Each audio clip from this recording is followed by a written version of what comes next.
Hello दोस्तों, नमस्कार। स्वागत है आपका आपके यूट्यूब चैनल एग्ज़ाम 91 पे। चलिए भाई दोस्तों, देखिए अब आज जो हम लोग अंग्रेजी की जो है ये क्लास कर रहे हैं। और देखिए इसी तरीके की, क्योंकि आप लोग मैथ और रीजनिंग डाल रहे हैं, आप लोग देख नहीं रहे हैं। आप लोगों को शायद मैथ और रीजनिंग इतनी ज़्यादा आती है कि आप जब पेपर देने जाएंगे तो वहाँ आप लोग 20 में 20 क्वेश्चन मैथ के और 20 में 20 रीजनिंग के आराम से सही कर लेंगे। इसीलिए तो आप लोग उसको देख नहीं रहे हैं। चलिए कोई दिक्कत नहीं, आप लोग नहीं देख रहे हैं तो अब वो आपको नहीं मतलब दी जाएगी। उसकी जगह पे मैं कोशिश ये करूँगा कि अब आपको जो है एक जीएस का है एक्स्ट्रा और एक इंग्लिश का एक्स्ट्रा जो है सेट पेपर आपको प्रोवाइड करा दिया जाए। बाकी दोस्तों आप वीडियो को लाइक भी नहीं कर रहे हैं और शेयर पता नहीं कर रहे हैं, क्योंकि वो मुझे पता नहीं चल पाता है, तो उसके बारे में मुझे कोई आइडिया नहीं है कि आप शेयर कर रहे हैं या नहीं कर रहे हैं। और बाकी सब्सक्राइब भी भाई नए लोग आते हैं, करीब 96% लोग अगर देख रहे हैं बाहर के जो सब्सक्राइब नहीं कर रहे हैं, तो अगर वो सब्सक्राइब कर लें तो सब्सक्राइबर तो बढ़े। अब सोचिए अगर दिन में एक सब्सक्राइबर बढ़ रहा है तो फिर कैसे कह सकते हैं कि आप लोग सब्सक्राइब कर रहे हैं। चलिए खैर, इस सारी चीज़ों को एक साइड में रखते हैं, क्वेश्चन स्टार्ट करते हैं। अपना पहला क्वेश्चन देखिए क्या लिखा है, कॉम्प्ले लिखा हुआ है। इसका मतलब क्या होता है? कॉम्प्ले का मतलब होता है पालन करना। क्या होता है? पालन करना या मानना। एडोर, एडोर मतलब होता है प्यार करना या अधिक प्रेम करते हैं। ठीक, अधिक प्रेम करते हैं। ठीक। डिक्लाइन, डिक्लाइन मतलब क्या होता है? इसका मतलब होता है पतन या अवनति। पतन या अवनति यानी कि नीचे की ओर जाना। ठीक। ओबे, ओबे मतलब तो सबको पता है कि आज्ञा मानना होता है, आज्ञा का पालन करना।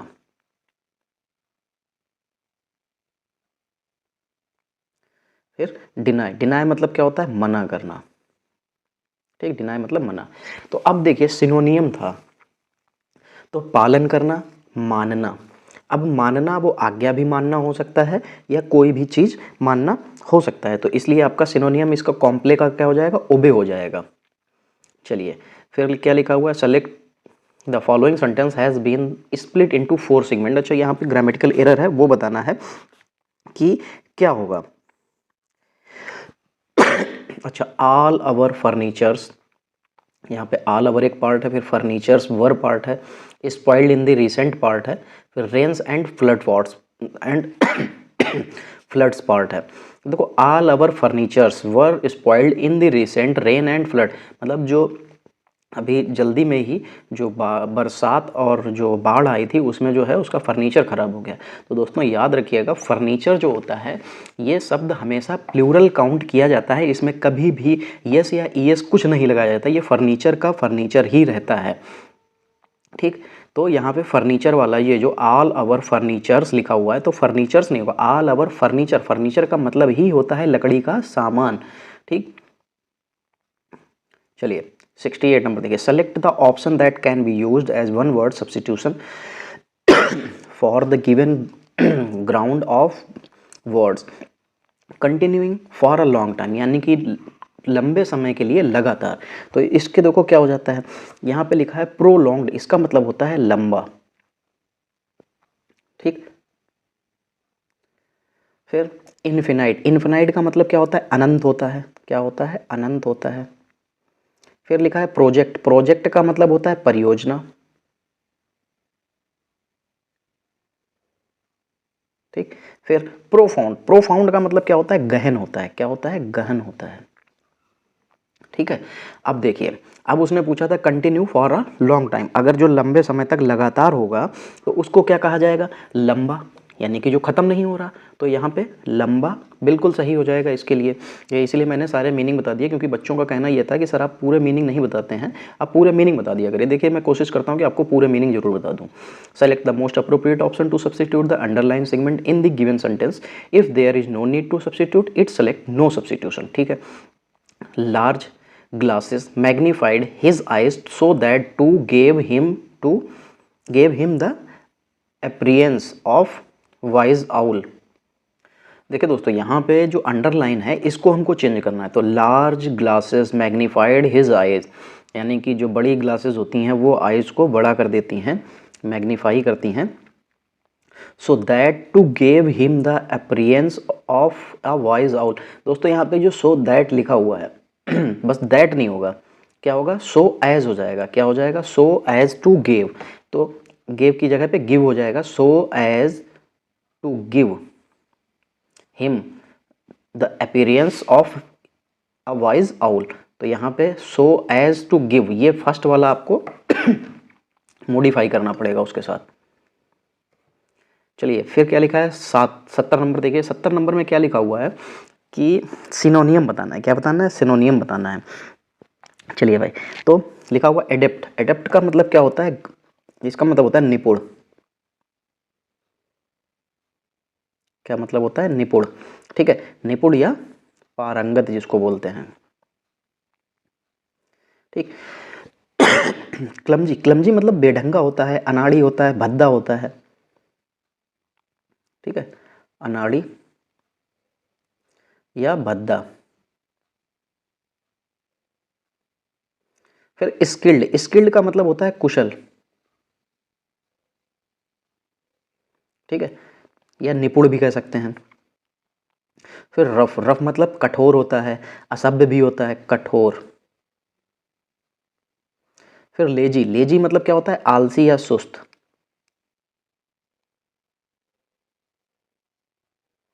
तो देखो यहाँ पे सिनोनियम चाहिए था, सिनोनियम निपुण, एडप्ट मतलब निपुण, और स्किल्ड मतलब भी निपुण या कुशल होता है। तो आपके सामने ये आंसर क्या हो जाएगा, सेकंड नंबर स्किल्ड हो जाएगा। चलिए 71 नंबर देखिए, select the option which means the same as the group of the given word. यहाँ पे भी हमको क्या बताना है, वन वर्ड बताना है। चलिए 71 नंबर देखिए, क्या लिखा, a government run by the wealthy people.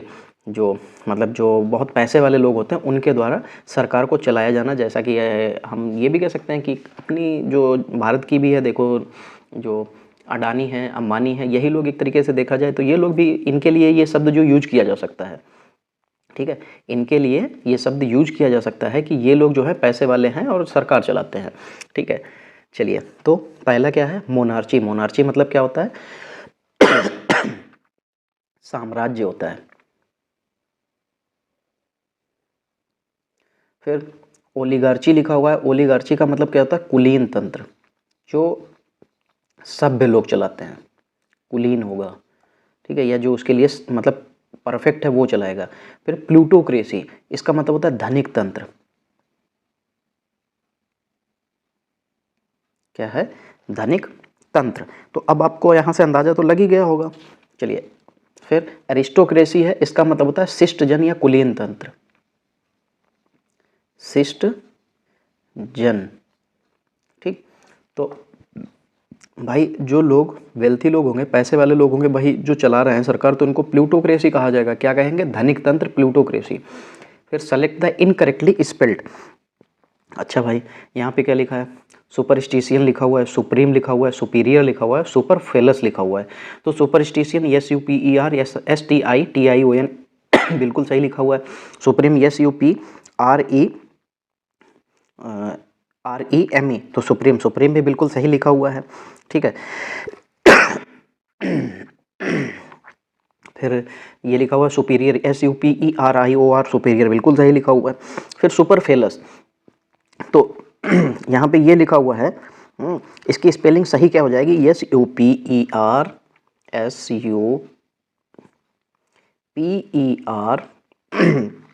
Super फेलस, FLUOUS, you और एक्स्ट्रा होता है। ठीक है, सुपर फेलस की स्पेलिंग ये हो जाएगी। तो गलती किस में है, सुपर फेलस में। चलिए फिर 73 नंबर देखिए, 73 नंबर में क्या लिखा हुआ है, select the most appropriate antonym to the given word. Sustenance लिखा हुआ है। क्या लिखा हुआ है दोस्तों, सस्टेंस, इसका मतलब होता है जीविका या सहारा। ठीक, फिर स्ट्रिवेशन लिखा हुआ है, इसका मतलब होता है भूखमरी या अकाल। क्या, भूख मरी। ठीक, फिर लिखा हुआ है न्यूरिशमेंट, इसका मतलब क्या होता है, पोषण।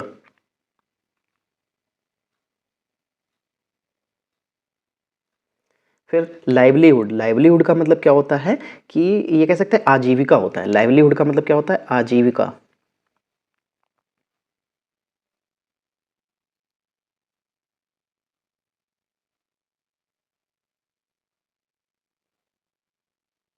ठीक। फिर लिखा हुआ है रिफ्रेशमेंट, और रिफ्रेशमेंट का मतलब क्या हो जाएगा? जलपान होता है या ताजगी होता है।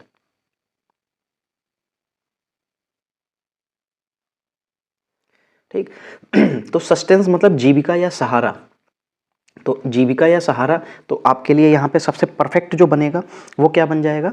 यहाँ पे अच्छा चाहिए क्या था? सिनोनियम नहीं चाहिए। अच्छा मैं सी ढूंढ रहा था, मैं सी के लिए जा रहा था, बल्कि यहाँ पे एंटोनियम चाहिए। अगर वो जीविका और सहारा है तो क्या होगा? स्ट्रवेशन हो जाएगा, इसका मतलब भुखमरी हो जाएगा।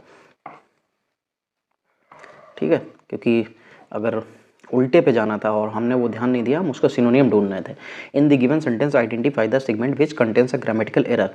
As soon as the bus driver was seeing the child crossing the road he applied the brakes. अच्छा, as soon as the bus driver was seeing the child crossing the road.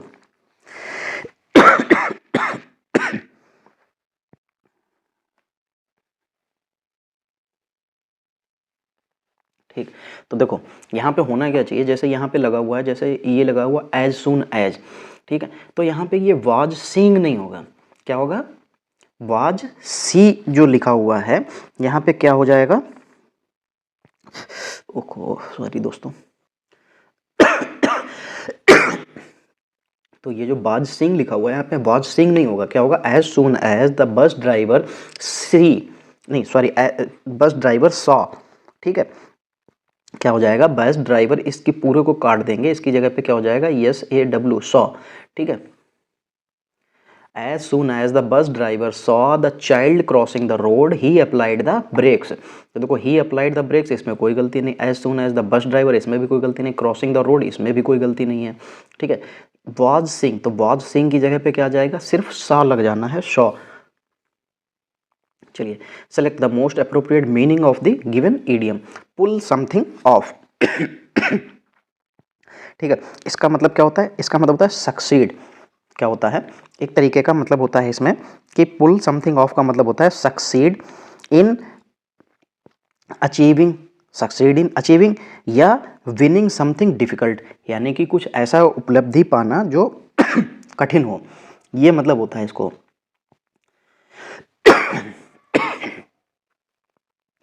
तो देखिए यहाँ पे ऑप्शन आपके सामने क्या हो जाएगा?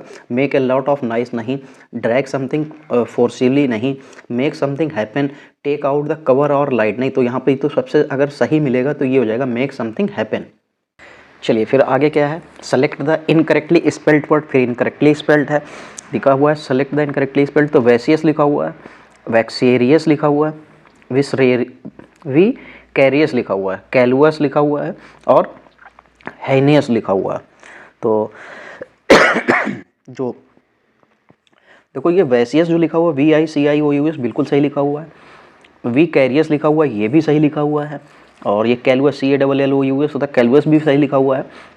ये जो ही नोस लिखा हुआ है ये गलत लिखा हुआ है। इसकी जगह पे स्पेलिंग क्या होती है दोस्तों? गलती किस में है? इसमें है। इसकी स्पेलिंग क्या होती है? HEINOUS, ये स्पेलिंग होती है इसकी। चलिए आगे बढ़ते हैं। फिर 77 देखिए क्या 77 में लिखा हुआ है? Select the most appropriate word to fill in the blank. His voice was by sound of the helicopter. His voice was drawn, दब गए, ड्राउंड, ड्राइवन और डॉन्ड। ठीक, तो यहाँ पे सारी चीज़ें लगभग वैसे ही लिखी हुई हैं। तो उसकी वॉइस क्या थी? Sound of the helicopter, helicopter के जो था उसके आने की वजह से क्या थी? दब गई थी, तो ड्राउंड हो जाती, DROWNED। ठीक, चलिए 78 नंबर देखिए। Select the most appropriate word to fill in the blank. Today you may not, today you may not. अच्छा, what you hear but that is the truth and you have to accept it. तो today you may not like what you hear, today you may not reply what you hear, today you may not answer you hear. देखिए reply और answer लगभग एक जैसे हो जाएंगे। Today you may not enjoy what you here, तो आपने जो सुना नहीं उसको कैसे आप एंजॉय कर रहे हो, ठीक है, आपने जो सुना है उसको एंजॉय कर रहे हो, ये तो यहाँ पे नहीं बनेगा। Today you may not like what you hear, आप वो पसंद नहीं करोगे जो आपने सुना है, but that is truth and you have to accept it, और ये सत्य है और आपको इसको मानना चाहिए। चलिए फिर 79 क्या लिखा हुआ है, एंटोनियम चाहिए यहाँ पे, तो अकस्टम्ड लिखा हुआ है। क्या लिखा हुआ है, अकस्टम्ड, इसका मतलब होता है आदी या अभ्यस्त भी कह सकते हैं इसको।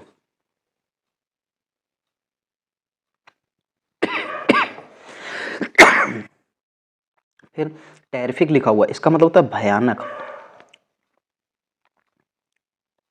ठीक।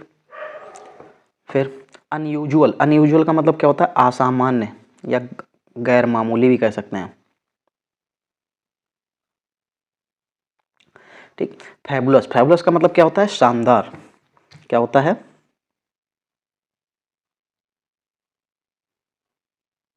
ठीक। फिर ऑर्डिनरी, ऑर्डिनरी का मतलब क्या होता है, साधारण,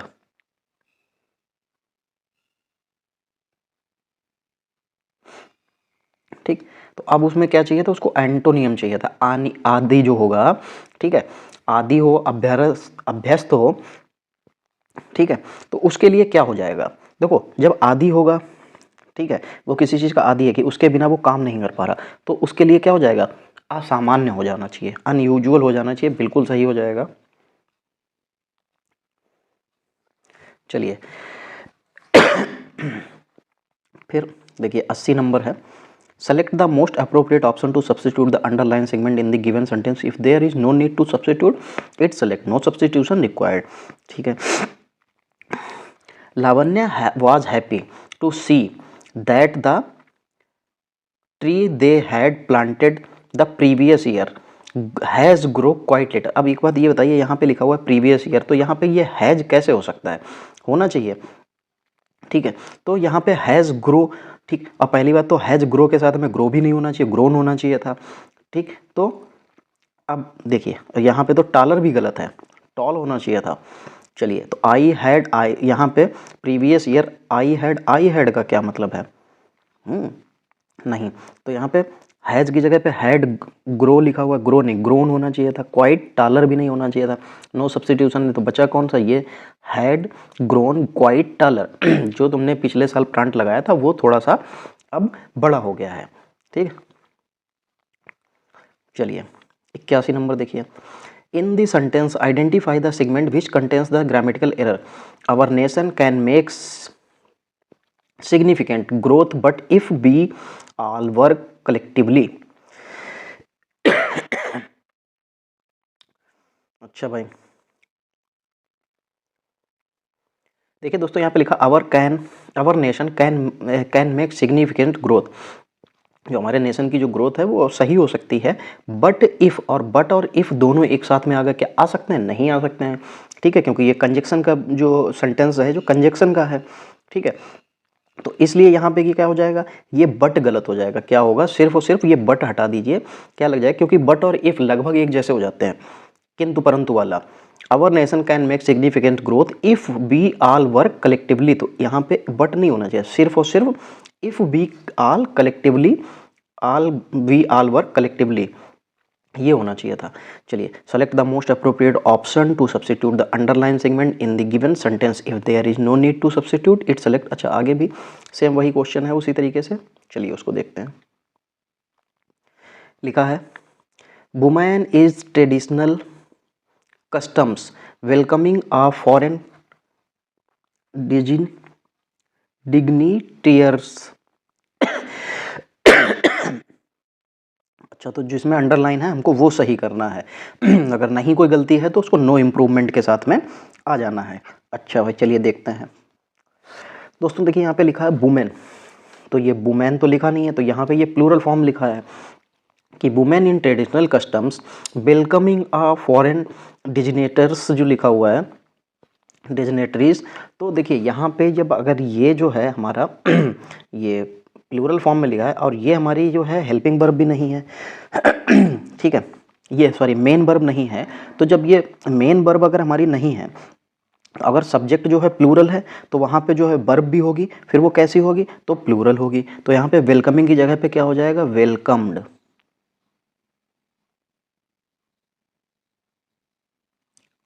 क्या हो जाएगा, वेलकम्ड हो जाएगा। ठीक है, तो क्या हो जाना चाहिए कि वेलकम्ड फॉरेन, आगे जो भी है डिज्नी टेरीज। तो यहाँ पे ये थर्ड वाला ऑप्शन आपको बिल्कुल सही मिल जाएगा। चलिए, select the most appropriate, underline वाला फिर सही करना है। She has a good job and a happy family. She has best of both the worlds. दोस्तों देखिए, इसने ये पूछा है कि ये जो अंडरलाइन वाली जो जो सेंटेंस लिखा हुआ है, इसमें मतलब ये ईडियम है, इसका मतलब बताना है। ये देखिए अंडरलाइन ईडियम, इसका मतलब बताना है क्या है। तो इसका मतलब जो होता है कि ये कह सकते हैं कि देखो ऐसी एक सिचुएशन, ठीक है, जहाँ पे आप जो एडवांटेज होते हैं उसको एंजॉय करते हैं, ठीक है, और जो दो तरीके की वेरी डिफरेंट थिंग होती हैं इन द सेम टाइम, एक ही समय पर, the enjoy of all advantage, यानी कि जो भी कंडीशंस होती हैं आप उसको एंजॉय कर रहे होते हैं हर कंडीशन में, ठीक है। तो all the advantage, best of both words, तो इसका मतलब है ऑल द एडवांटेज। यहाँ पे ये सेकंड वाला ऑप्शन बिल्कुल सही हो जाएगा आपके लिए, सॉरी हाँ सेकंड वाला। चलिए 84 देखिए, select the correct passive form of the given sentence. अच्छा, पैसिव वाइज बताना है इसका। The prisoners have made this paintings. अच्छा, तो देखिए अब जब इसको हमको पैसिव वॉइस में बनाना है तो सिंपल सी बात है कि हमको दीज पेंटिंग्स से स्टार्ट करना पड़ेगा। दीज पेंटिंग्स हैव था, तो हैव तो पेंटिंग्स है, प्लूरल फॉर्म है, तो यहाँ पे भी रहेगा। तो दीज पेंटिंग्स हैव बीन लग जाएगा, फिर मेड का मेड रहेगा, बाई द प्रिजनर्स हो जाएगा। तो देखिए दीज पेंटिंग्स, तो दीज प्रिजनर्स है, काट दीजिए। दीज पेंटिंग्स आर है, काट दीजिए। दीज पेंटिंग्स वर मेड है, काट दीजिए। These paintings have been made by the prisoners. Select the option that is the passive form in the sentence. अच्छा, the subcommittee is presenting its report in a week's time. अच्छा, चलिए भाई देखिए क्या हो जाएगा। तो इट्स रिपोर्ट है, यहाँ से स्टार्ट कर लीजिए। क्या हो जाएगा, द रिपोर्ट, क्या हो जाएगा, the report of sub committee, the report of, देखिए द तो यही रहेगा, report of sub committee is है तो इज के साथ बीइंग लग जाएगा। इज बीइंग प्रेजेंटिंग था, इसकी तो फॉर्म हट जाती है, आईएनजी फॉर्म जो भी फॉर्म होती है हट जाती है, थर्ड फॉर्म आ जाती है। Being presented in a week time, बस कंप्लीट हो जाएगा। ये देखिए सेकंड ऑप्शन में आपको दिख भी जाएगा।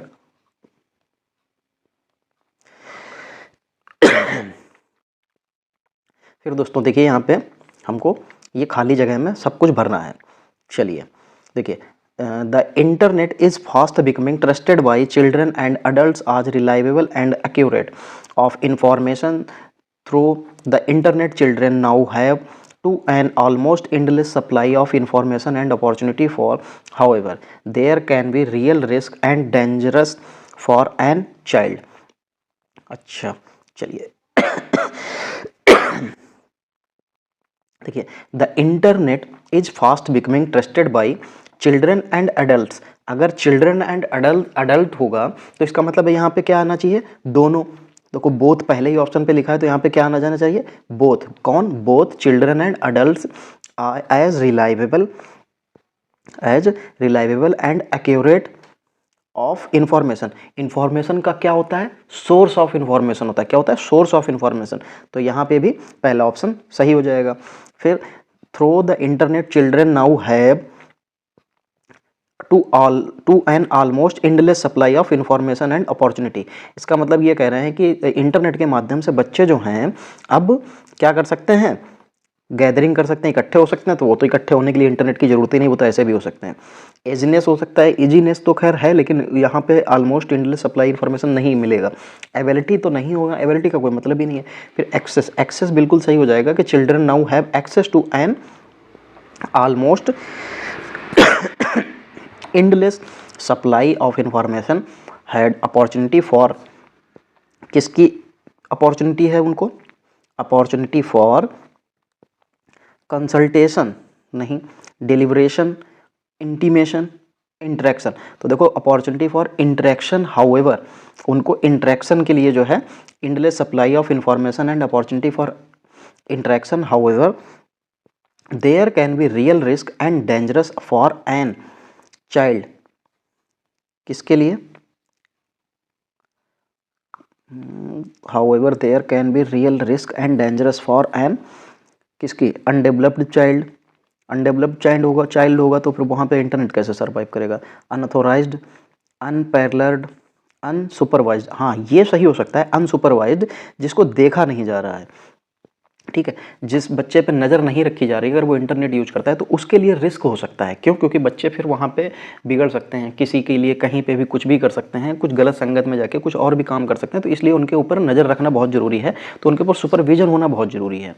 चलिए दोस्तों, तो देखिए हमारे जो है इंग्लिश के जो 50 क्वेश्चन है, सॉरी इंग्लिश के जो 25 क्वेश्चन है वो कंप्लीट हो चुके हैं। आपके लिए ये टेस्ट है, आप इसमें देखिए आप कितने सही कर सकते हैं और कितने नहीं। ये ज़रूर हमेशा चेक किया करिए पूरा पेपर देख के कि आप इसमें कितने सही कर सकते हैं, ठीक है। बाकी अगर आपको सेशन अच्छा लगा है तो वीडियो को लाइक कीजिए, वीडियो को शेयर कीजिए और नए हैं तो चैनल को सब्सक्राइब कीजिए। चलिए दोस्तों, तब मिलते हैं अगले क्लास में, तब तक के लिए जय हिंद दोस्तों।